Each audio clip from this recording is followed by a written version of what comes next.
Bismillahirrahmanirrahim. Assalamualaikum warahmatullahi wabarakatuh. Hamdan wa syukran lillah, amma ba'du. Puji syukur kehadirat Allah, salawat dan salam mudah-mudahan tercurah kepada baginda Nabi besar kita Nabi Muhammad SAW. Pemirsa sahabat Arba'in yang dimuliakan Allah Subhanahu wa taala. Ada seorang ahli ibadah. Beliau bernama Abu bin Hisham. Sangat ahli ibadah. Suatu ketika saat beliau hendak bangun malam, hendak tahajud, hendak berzikir kepada Allah Subhanahu wa taala, beliau hendak berwudu. Betapa terkejutnya beliau karena melihat sosok, ada sebuah penampakan. Maka ketika itu beliau bertanya, "Siapa engkau?"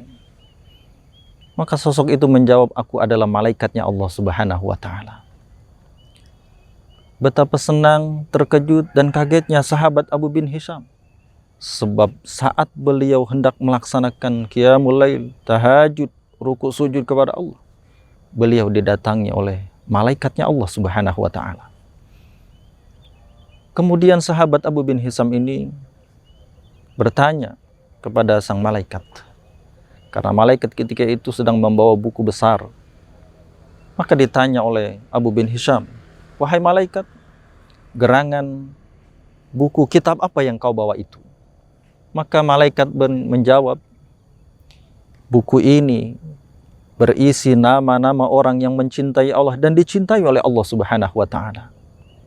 Maka dengan confident, dengan percaya dirinya sahabat Abu bin Hisham ini meyakini bahwa namanya ada dalam buku catatan yang dipegang oleh sang malaikat, daftar orang-orang yang mencintai dan dicintai oleh Allah Subhanahu wa taala. Maka ketika itu Abu bin Hisham meminta kepada malaikat, "Wahai malaikat, coba kau buka bukumu itu dan kau cari namaku, pasti ada di dalam buku daftar orang-orang yang mencintai dan dicintai oleh Allah Subhanahu wa taala." Maka kemudian malaikat dari halaman pertama terus bahkan sampai halaman terakhir, ternyata nama Abu bin Hisham tidak ada dalam buku yang dipegang oleh sang malaikat. Buku orang-orang yang mencintai dan dicintai oleh Allah Subhanahu wa taala. Betapa terkejutnya sebab dia merasa sudah menjadi ahli ibadah, tapi sayang tidak ada di dalam buku yang dipegang oleh sang malaikat. Maka untuk yang kedua kalinya Abu bin Hisham ini meminta kepada malaikat, "Coba malaikat, untuk yang kedua kalinya kau cari namaku dalam buku yang kau pegang itu." Maka untuk yang kedua kalinya pun malaikat mencari nama Abu bin Hisham. Lagi-lagi untuk yang kedua kalinya malaikat tidak mendapati nama Abu bin Hisham ada dalam buku yang dipegang oleh sang malaikat, buku daftar orang yang mencintai dan dicintai oleh Allah Subhanahu wa taala. Betapa terkejut, sedih. Bahkan ketika itu Abu bin Hisham jatuh tersungkur karena tidak terpercaya dengan apa yang dikatakan oleh sang malaikat. Karena dia sudah merasa menjadi orang yang paling ahli ibadah, paling mengabdi kepada Allah Subhanahu wa taala. Tapi ternyata namanya tidak masuk dalam buku orang yang mencintai dan dicintai oleh Allah Subhanahu wa taala. Menangis Abu bin Hisham, berkata kepada malaikat, "Wahai malaikat, gerangan apa yang terjadi? Apa salahku? Bukankah aku selama ini sudah menjadi orang yang ahli ibadah kepada Tuhanku, kepada Allah Subhanahu wa taala? Tapi kenapa namaku tidak ada dalam buku yang kau pegang itu, wahai malaikat?"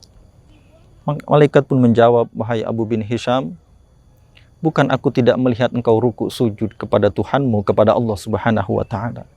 Aku melihat engkau ruku sujud ibadah kepada Allah Subhanahu wa taala. Tapi ternyata engkau asik dengan ibadahmu sendiri.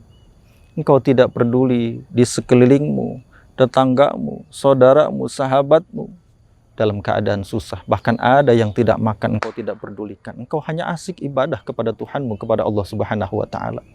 Engkau asik dengan tahajudmu, tapi kau biarkan yatim, kau biarkan orang-orang yang tidak mampu dalam keadaan lapar." Pemirsa sahabat Arba'in yang dimuliakan Allah Subhanahu wa taala, maka tahajud kita, ibadah kita tidak serta-merta menjadikan kita sebagai calon penghuni surganya Allah Subhanahu wa taala. Kalau kita tidak perhatian dengan hamba Allah yang lain, kalau kita tidak punya perhatian dengan makhluk-makhluk Allah yang lain. Kita asik sendiri melakukan ibadah kepada Allah, tapi kita tidak perhatian dengan sahabat kita, dengan tetangga kita, dengan orang lain yang dalam keadaan sulit, yang dalam keadaan susah. Maka puasa mengajarkan kita simpati dan empati, supaya merasakan apa yang dirasakan oleh orang-orang duafa, oleh orang-orang miskin, oleh orang-orang fakir yang dalam keadaan lapar. Tidak hanya sehari dua hari, bisa jadi berhari-hari mereka menahan lapar. Subhanallah, terima kasih ya Allah, Kau ajarkan kami, agar kami pandai bersyukur kepadamu ya Allah. Pemirsa sahabat arba'in yang dimuliakan Allah Subhanahu wa ta'ala, maka hablum minallah, hablum minannas mesti kita jaga, agar kita mendapat perhatian, mendapatkan kecintaan dari Allah Subhanahu wa ta'ala. Subhanaka Allahumma wa bihamdika, asyhadu an la ilaha illa anta, astaghfiruka wa atubu ilaik. Wassalamualaikum warahmatullahi wabarakatuh.